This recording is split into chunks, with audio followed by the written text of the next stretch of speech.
தமிழக அரசே தமிழக அரசே தமிழக அரசே தமிழக அரசே உயர்கல்வித்துறையே உயர்கல்வித்துறையே வழங்கிடு வழங்கிடு வழங்கிடு வழங்கிடு 12 மாதம் சம்பளத்தை உடனே வழங்கிடு.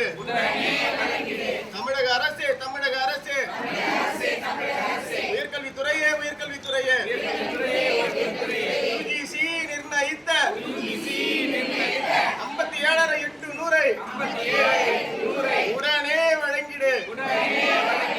தமிழக அரசே தமிழக அரசே உயர்கல்வித்துறையே உயர்கல்வித்துறையே தமிழக அரசே தமிழக அரசே உயர்கல்வித்துறையே உயர்கல்வித்துறையே அடிக்காதே அடிக்காதே கௌரவ விரிவுரையாளர்கள் வயிற்றில் அடிக்காதே, ஏமாத்தாதே ஏமாத்தாதே இனியும் எங்களை ஏமாத்தாதே, வீழ்த்தி விடுவோம் வீழ்த்தி